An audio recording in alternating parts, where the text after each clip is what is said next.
Assalamualaikum warahmatullahi wabarakatuh. Waalaikumsalam warahmatullahi wabarakatuh. Salam Pramuka. Salam Pramuka, Pramuka, Pramuka, Pramuka Jaya, yes, Super, yes. Hari ini Rabu 10 November tahun 2021. Ada beberapa peristiwa di tanggal 10 November ini bagi kita SMP 1 Rambi. Yang pertama adalah memperingati Hari Pahlawan, dan yang kedua, secara kebetulan sekolah kita itu berdiri menurut prasasti Jadi berdasarkan prasasti yang ditandatangani juga 10 November berdiri pada 10 November tahun 1961, sehingga sekarang sudah berusia 60 tahun. Kalau Hari Pahlawan sudah yang keberapa ini?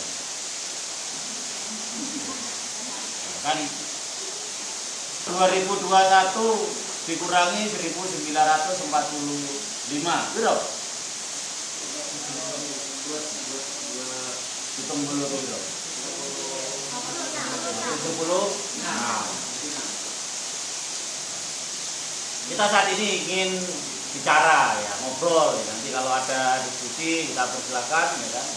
Tapi mungkin saya menyampaikan beberapa hal terlebih dahulu terkait dengan peristiwa 10 November. Yang perlu saya sampaikan bahwa peristiwa 10 November bukanlah peristiwa yang berdiri sendiri. Ada serangkaian peristiwa yang melatar belakangi terjadinya Perang 10 November yang kemudian kita kenal sebagai Hari Pahlawan. Tentunya latar belakang ini diawali dari desakan para pemuda di bulan Agustus 1945 kepada Bapak Insinyur Soekarno atau yang dikenal dengan Bung Karno dan Bung Hatta untuk segera memproklamasikan kemerdekaan Indonesia yang akhirnya terjadi pada tanggal 17 Agustus 1945. Keinginan ini tentunya akan ditolak oleh banyak bangsa atau banyak negara yang merupakan negara-negara penjajah. Sekutu tidak mau Indonesia merdeka. Sekutu tidak mau. Maka sekutu tetap datang yang dipimpin dengan Inggris, datang ke Indonesia dengan kekuatan perang yang cukup besar untuk melucuti tentara Jepang yang ada di Indonesia. Melucuti tentara Jepang, karena Indonesia sejak tahun 1942 dalam masa perang dunia kedua, Indonesia termasuk negara yang dikuasai oleh Jepang. Makanya begitu berakhirnya perang dunia kedua pada 15 Agustus 15 Agustus itu adalah akhir dari perang dunia kedua setelah Nagasaki dan Hiroshima dibom atom oleh Amerika. Nah, disininya itu sebutannya, tetapi yang ngebom itu adalah Amerika Serikat. Indonesia menggunakan kesempatan itu untuk memproklamirkan kemerdekaannya, kan begitu ya. Kemudian tapi negara sekutu tidak menginginkan, maka bergeraklah kekuatan sekutu datang ke Indonesia untuk melucuti tentara Jepang seperti yang tadi saya sampaikan. Tetapi informasi yang didapatkan di dalam tentara sekutu yang dipimpin oleh Inggris itu terdapat tentara Belanda, yang ingin kembali menguasai Indonesia.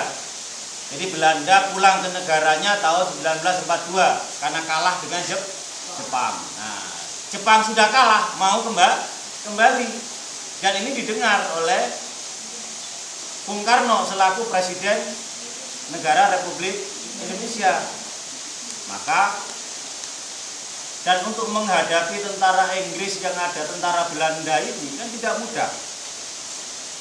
Indonesia baru merdeka ya, bulan September, jadi baru 1 bulan, anggap saja 1 bulan ya, dari diproklamasikan. Tentunya Indonesia belum punya tentara yang cukup, tetapi sudah harus menghadapi tentara sekutu. Maka Bung Karno mengirim utusan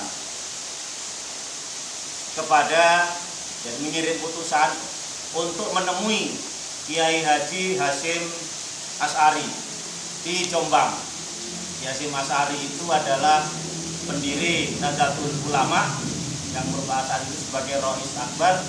Beliau juga kakek dari Kiai Haji Abdurrahman Wahid atau yang kita kenal dengan Gus Dur.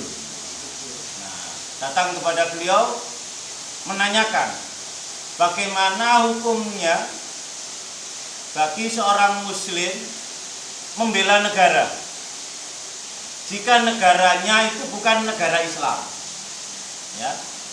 Itu adalah utusan yang dikirim oleh Bung Karno menemui Kiai Haji Hasyim Asy'ari. Nah, dimintai fatwa tentang hal itu, Kiai Hasyim Asy'ari tidak segera menjawab. Kiai itu nggak akan langsung jawab, pasti umumnya kiai itu akan melakukan istikharah terlebih dahulu. Ya, maka Kiai Hasyim tidak segera menjawab, tapi melakukan istikharah serta mengumpulkan kiai se-Jawa dan Madura, itu dikumpulkan. Nah, dan kiai se-Jawa dan Madura itu sudah berkumpul di Surabaya, ya kan? Berkumpul di Surabaya pada tanggal 20 Oktober. Nah, semuanya kumpul akhirnya. Walaupun Kiai Hasyim itu sudah melakukan istikharah, tetap bertanya kepada kiai-kiai yang lain. Ya, kepada kiai-kiai yang lain bertanya. Berkumpul, bermusyawarah. Ya, kalau saat ini gedung itu ada di dekat Masjid Al-Akbar, Surabaya. Dan sekarang menjadi kantor ya, pengurus wilayah Nahdlatul Ulama Jawa Timur. Kumpulnya di sana. Nah, kantor itu saat itu adalah kantornya Gerakan Pemuda Ansor. Ya. Kantor pusat pada waktu itu. Berkumpul para kiai, berdiskusi, bermusyawarah, yang akhirnya pada tanggal 22 Oktober 1945 dikeluarkan fatwa yang dikenal dengan istilah resolusi jihad pengurus besar Nahdlatul Ulama. Nah, dengan resolusi jihad ini yang menyatakan ada cukup banyak, nanti bisa dilihat detailnya ya kan. Yang jelas memerintahkan kepada umat Islam pada jarak 94 km dari Surabaya ya kan. Karena waktu itu tentara Inggris mau berlabuh atau mendarat di Surabaya ya, untuk berperang melawan Inggris ya. Karena membela negara, mempertahankan negara, hukumnya adalah wajib. Jadi setiap pemuda, setiap laki-laki yang sudah balik maka punya kewajiban untuk berjihad membela negara kesatuan Republik Indonesia yang baru berdiri. Ya, maka semua umat Islam terutama pada radius 94 km ya seperti Malang, Jombang, Mojokerto ya, Bangkalan ya, Gresik, Lamongan, Pasuruan, Probolinggo ya, sekitarnya itu semua bergerak menuju Surabaya. Terus karo wis gitu loh, enggak peduli. Sopo komandane yo ndaro gitu loh ya. Yang penting begitu mendengar resolusi jihad langsung berangkat untuk mempertahankan negara kesatuan Republik Indonesia pada saat itu. Nah, dan yang berangkat pun tidak hanya dari radius 94 km semuanya bergerak. Ya. Walaupun pada akhirnya karena maunya sih semua bergerak ke Surabaya, tapi pada akhirnya ada perintah untuk mempertahankan daerahnya masing-masing. Kalau almarhum ya, Kiai As'ad Samsul Arifin dari Situbondo itu akhirnya bergerak ke Garahan, Jember, ya, bersama pasukan Hizbullah. Ya, itu bergerak ke Jember. Kalau yang dari Jember sendiri, mayoritas justru tidak di Jember, tapi bergerak menuju Lumajang. Ya, menuju Lumajang. Nah, itu ada napak tilasnya. Saya punya napak tilasnya. Lek kon gelem laku ndak apa-apa ya. Lek kuat tadi. Ya. Tapi kita bisa ambil sebagian. Ya, kita bisa ambil sebagian kalau kita mau melakukan napak tilas, ya. Resolusi dia itu menyebabkan terjadinya perang di Surabaya. Begitu Inggris masuk pelabuhan ke Surabaya, maka disambut dengan perang. Ya. Walaupun asalnya itu diterima, dibolehkan masuk oleh Gubernur Suryo kalau tidak salah ya, Surabaya ya, Jawa Timur. Tapi di wilayah tertentu. Tetapi ternyata Inggris membangun benteng-benteng untuk mempertahankan diri, kemudian dilengkapi dengan senjata mesin yang diarahkan ke tempat-tempat yang selama ini yang pada saat itu dikuasai oleh Republik Indonesia. Maka akhirnya masyarakat Surabaya didukung oleh masyarakat yang lain bergerak untuk melawan Inggris. Terjadi perang, ya, cukup lama, ya, perang itu cukup lama. Karena perang itu sudah terjadi mulai bisa dibilang 23 Oktober sampai dengan 29 Oktober. Ya, itu terjadi perang besar dan Inggris kehilangan banyak pasukannya. Ya, tentaranya banyak yang mati. Sampai pada akhirnya Inggris meminta istilahnya gencatan senjata. Wis leren perang, ayo ndak usah perang. Terjadi gencatan senjata.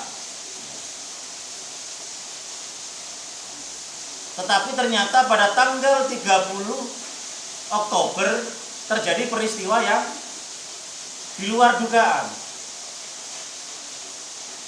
Jenderal Malabi ditemukan tewas, terbunuh dengan kondisi yang sangat mengenaskan.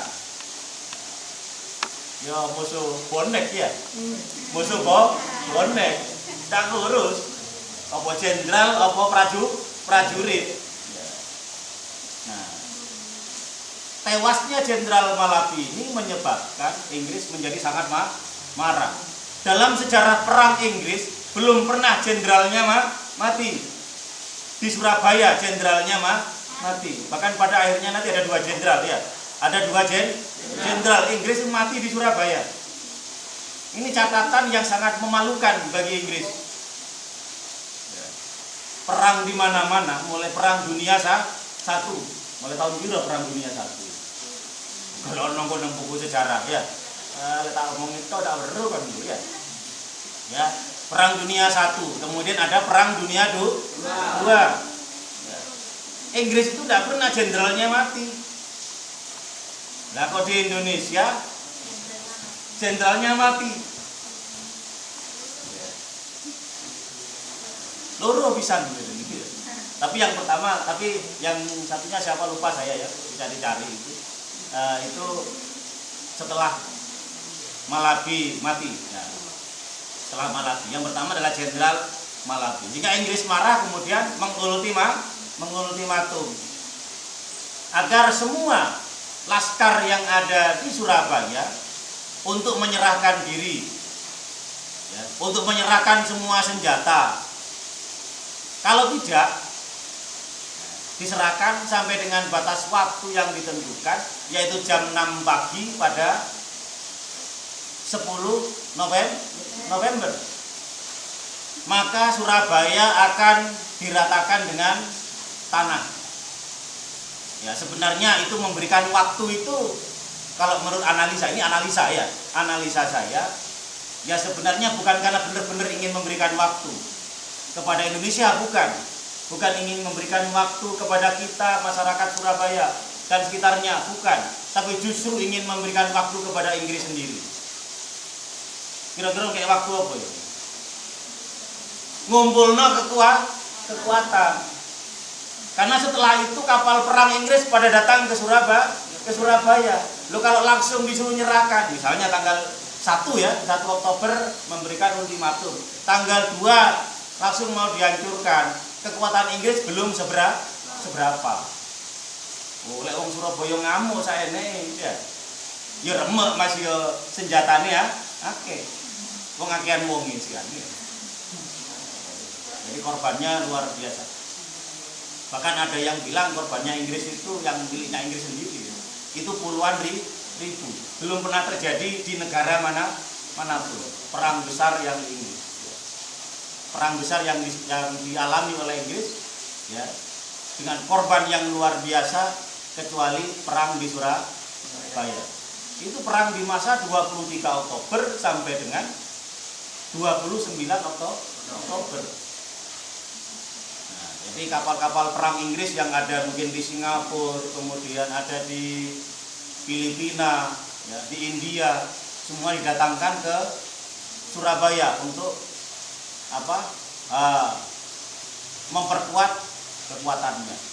Tetapi faktanya masyarakat Surabaya pantang menyerah. Pantang menyerah ini masyarakat Surabaya. Tetap tidak mau menyerahkan senjatanya, sehingga ya pada jam 6 pagi 10 November itu pula akhirnya ya Surabaya dibombardir, ya istilahnya dibombardir. Kenapa? Ya dari udara dan dari laut, darat, udara, laut. Ya dari laut ya rudal-rudalnya yang meluncur semua.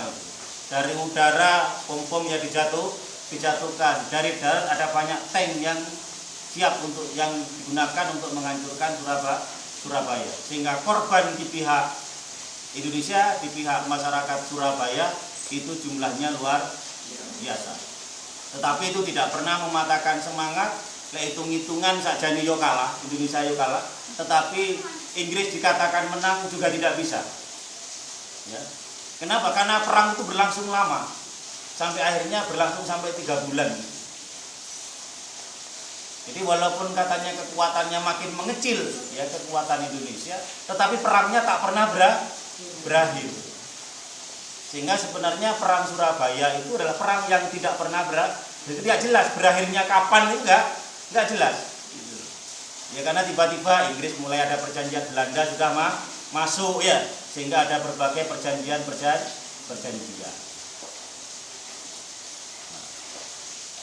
Umumnya yang mengikuti fatwa resolusi jihad ini tentunya adalah kaum santri sebenarnya ya, dari kaum santri.